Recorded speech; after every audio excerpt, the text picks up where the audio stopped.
지금 송영무 국방부 장관 후보자에 대한 의혹은 이런 거예요. 26대 해군 참모총장을 애편한 뒤 곧바로 한국국방과학연구원 ADD에 근무를 하게 됐는데요. 동시에 본인이 겸직 허가서를 내면서 법무부는 율촌에 들어가서 고액 자문료를 받았고 거기에 방산업체 들어가서도 고액 자문료를 받았다. 이게 지금 가장 큰 문제가 되고 있는 송영무 국방부 장관 후보자의 의혹이라면 의혹이에요. 그냥 돈 받은 부분에 있어서 물론 문제는 될 수 있죠. 아무리 퇴직 후라고는 하지만. 근데 그 송 장관이 그 후보자가 이런 얘기를 했어요. 자기가 명박 때부터 MB 때부터 자기 갖고 있는 친인척을 비롯한 모든 계좌를 탈탈 다 털었다는 거예요. 그렇게 털어냈어서 만일 조금이라도 문제가 될 수 있는 금액의 수뢰라든지 불법적인 자금이 있었으면 그 사람이 지금까지 이렇게 멀쩡히 올 수 없는 사람이었다는 거예요. 그렇죠. 과연 이명박근혜가 무엇이든지 찾아냈다면 그냥 놔뒀겠어요? 중립적으로 이야기를 해보면 비리는 없었어요. 근데 문제가 되는 거는 정관예우 비슷한 것처럼 자문료 같은 걸 받았다는 건데요. 이건 이런 부분이 있어요. 송영무란 사람이 특히 돈에 욕심이 많아가지고 자문료를 그렇게 많이 받았냐가 아니라 그쪽 업계의 관행이면 어쩔 수가 없는 거예요. 이것이 그분에게 있어서 국방부 장관 되는데 하자다? 저는 그렇게 생각하지 않는다. 김상조 위원장처럼 스스로 자기 월급을 깎거나 강연료를 깎아가지고 했어야 되는 건가 이분도? 근데 그거는 김상조 입장은 좀 다른 게 이분은 원래 재벌 개혁을 위한 시민단체 같은 데서 활동했던 분이기 때문에 본인은 그렇게까지 할 수밖에 없었던 거고 송영무 이분은 지금 군 개혁이나 국방부 장관 후보자가 되겠다고 퇴임 이후에 뭔가 어떤 생활을 하신 분이 아니잖아요. 그러니까 일상적으로 그렇게 퇴임하는 사람들이 하는 정도의 자문료 같은 걸 받았던 것이 이분에게 결격의 하자가 있느냐 이거는 아니라고 보는 것이죠. 진짜 중요한 건요. 이분에 대해서 여러분들이 하나 각인을 하십시오. 천안함이 어떤 문제냐면은 지금 천안함 사건에 관련해서 7년 전에 천안함 사건이 발생을 했는데 그 후에 천안함에 대해서 이렇게 얘기했어요. 천안함은 북소행이 아닐 가능성이 높다. 신중하게 판단해야 된다. 해군 참모총장 출신이 그런 얘기를 했다는 거를 최근에 이 논란이 벌어지고 나서야 처음 하는 거예요. 굉장히 양심적인 분이죠. 천안함 사건이 북한이 하지 않았을 가능성이 높다. 이런 뉘앙스로 얘기를 했단 말이에요. 야당이나 기존의 기득권이 두려운 건 딱 그거예요. 천안함 문제를 다시 파헤칠 가능성이 있는 인물. 그리고 국방개혁 2020 같은 전작권 환수 업무에 관한 전문가. 그리고 노무현 정부 때 합동참모본부 전략기획부장을 했을 정도의 실무적인 능력. 이 모든 것들이 드러나게 됐을 때 지금 있는 기득권이 제일 들어온 게 뭐야? 방산비리잖아. 이 방산비리 문제에 있어서 어느 정도 전문적으로 이 부분을 파헤칠 만한 여지가 보이기 때문에 이 사람만은 절대로 안 된다. 차라리 비전문가를 쓰든지 민간 영역에 저기를 하더라도 좋으니까 이 사람만은 안 된다고 거품을 물고 있는 거예요. 그러니까 뭔가 야당이나 지금에 있는 기득권 세력들의 저항이 강하면 강할수록 그 사람은 분명히 쓸모가 큰 인재라는 게 그동안 몇 건 안 되는 그 청문회에서 드러나 보여지고 있는 공통적인 현상인 거잖아요. 그건 정답이에요. 그러니까 지금 좀 전에 얘기가 좀 너무 앞서가셨는데 천안함 얘기를 좀 그때 어떤 발언을 했는지를 보자면 이런 겁니다. 일각에서 자꾸 북한 하는데 사고 해역을 안다면 그런 말을 쉽게 할 수 없다. 사고 해역은 조류가 무척 빠르고 수심이 25, 30m 정도로 깊지 않다.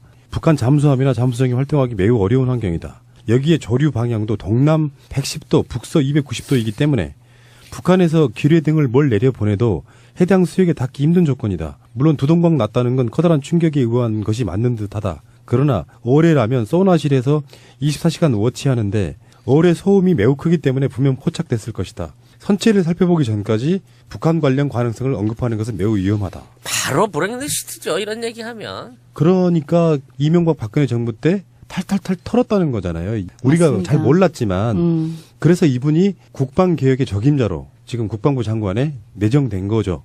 그래서 한국당에서는 역대급 문제 후보자니까 역대급이랍니다. 문제. 자진 사퇴하라고 열심히 홍보하고 다닙니다. 하여튼 저는 이분이 논란이 있는 부분이 있잖아요. 이제 수임료 부분에 대한 부분이 있다 그러면 역대 우리 그 장관 후보나 총리 후보로 왔던 법조계 사람들이 받아왔던 수임료 내지 비용들은 다 어떻게 지금 다 무사히 넘어갔던 것인가에 대한 얘기를 다시 한번 되물어보고 싶어요, 야당에. 어? 우리가 그나마 아깝다고 생각했던 안대희 대법관 관련해서 그때 총리 지명 실패했을 때도 결국 어마어마한 수임료가 퇴임 후에 그 수임료가 문제가 돼가지고 넘어갔던 거 아니에요. 그런데 그 후로 있었던 똑같은 규모의 장관들이나 법조계 출신 인사들이 받았던 고액 수임료 가지고 그게 결국은 낙마의 사유가 됐던 적이 있냐고. 근데 거기에 비하면 여기는 금액도 적어 사실은. 안대희 총리 후보자는요, 5개월에 16억 원의 수임료를 받았고, 우리 송영무 후보자의 자문위원으로서 2년 6개월 동안 2억 4천만 원이라는 금액을 받았는데 이게 월 800만 원 정도 됩니다. 아니 그러면은 국방장관까지 하고 해외 무기 수출하는 데 있어서 결정적 브레인 역할까지도 했다고 하는데 그분이 최저임금 받고 일해야 되나? 거기 가서? 도대체 무슨 기준을 갖다 대는 거야? 이걸 보면은 대기업의 부장급, 과장 부장급, 차장급 정도밖에 안 돼요. 그러니까 이게 터무니없는 수임료를 받았다고 하는 것 자체가 자유당한테 좀 물어보고 싶어요. 제가 살면서 한 50억 번 것 같아요. 살면서. 진짜? 네. 어. 까먹긴 했지만. 근데 그게 내 평생으로 따져보세요. 그게 많은 건지. 그 이야기 하려고 하는 거예요. 그러니까 지금 이렇게 큰 액수를 하나 빵 터쳐놓고 와, 이 사람이 그러니까 1,000만 원 가까운 수임료를 한 달에 한 건에 받았어라고 하면은 지금 최저임금 10,000원도 안 되는 사회에게 뭐라고 지금 짓고 있는 거예요, 한국당이? 한 달에요. 공부를 좀 잘하고 좋은 직장 다녀서 한 달에 수입으로만 500억만 원 정도 번다고 칩시다. 그러면 1년이면은 6천만 원이잖아요. 그러면 10년 동안 직장 생활했으면 6억 번 거예요. 그런 관점으로 바라보는 게 맞고. 그리고 안대희 같은 경우는 지금 계속 안대희 얘기가 나오고 있거든요. 안대희는 그런 문제 때문에 사퇴했다고 그러는데 전관 애우는 여러 가지 측면에서 좀 경우가 좀 다릅니다. 그러니까 전관 애우로 뭔가 하면 이거는 관례이지만 사실상의 불법에 가까운 관례라고 좀 보는 것이고. 근데 자문하고 정관 예우하고는 분리를 시켜줘야 돼요. 그리고 이제 또 하나 초반에 지저대다가 없어진 게 이제 딸의 특혜 의혹, 이게 휴가 특혜 의혹인데 휴가를 많이 썼다는 것 자체를 특혜로 갖다 붙이는 거야. 근데 얼마나 썼냐 그랬더니 10년간 470일 썼대.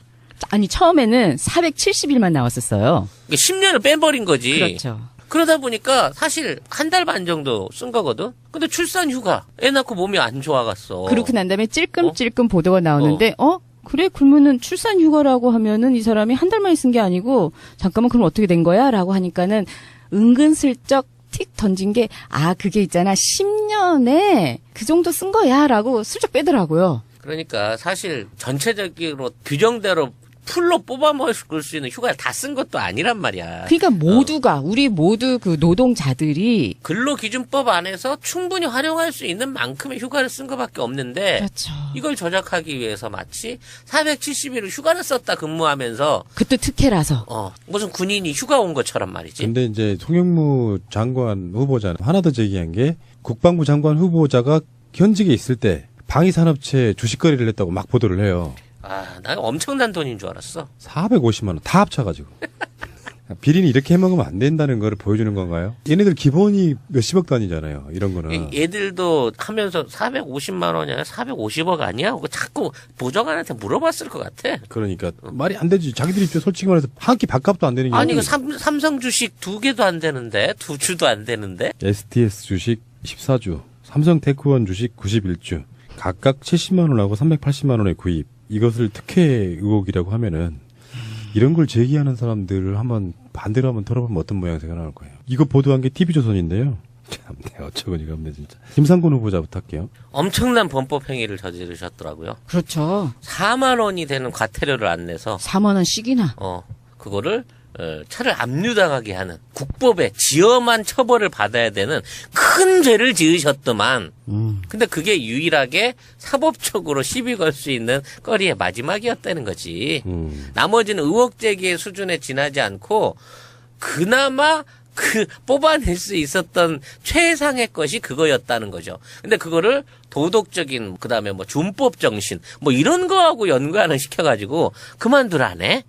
지네들은 어떤 애들인데? 선거법 위반으로 곧 의원직 날아가게 생긴 애들이 친일 교육 지향하고 그쪽으로 동참해서 행동하다가 지금 사람들한테 생욕을 먹고 있는 사람이 거기에 대놓고 4만 원 안 낸 부분을 가지고 흠결을 갖고 잡고 있는 거예요. 지금 그래서 나오는 이야기가 유시민 전 장관 청문회 꽤 오래전이죠. 10년도 넘었죠.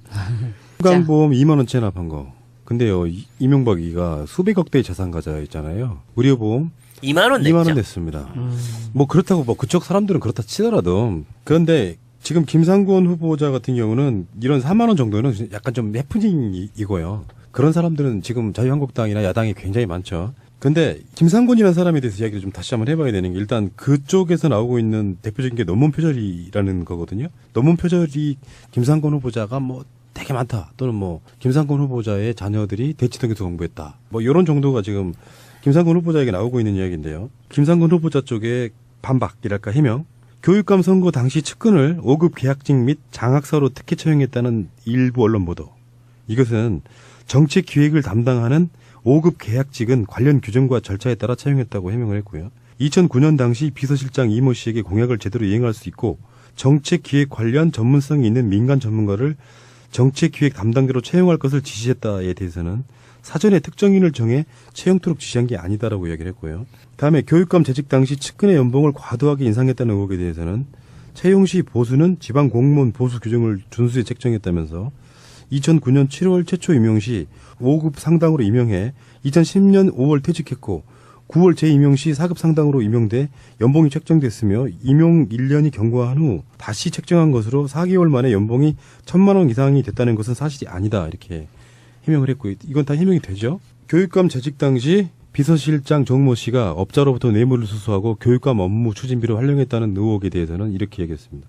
업무 추진비로 활용한 사실을 알지 못하며 이와 관련해 검찰 조사를 받은 사실도 없다. 업무 추진비는 비서실장의 책임하에 결제돼서 후보자는 세부적인 내용을 알지 못했고 보고받은 기억도 없다 이렇게 얘기를 했고요. 검찰 조사가 있었는데 김상곤 당시 교육감은 조사를 받지 않았잖아요. 그럼 뭐야? 검찰이 봤을 때도 그 사람의 개인 비리였던 거죠. 사람 관리를 잘못한 측면도 있겠지만 그런 것까지 책임지라고 할 수는 없을 거라는 생각이 들고요. 관련성이 있었다면 당시에 그 민주 진보 진영의 교육감이었는데 그냥 뒀겠습니까? 이거 굉장히 중요한 워딩 중에 하나예요.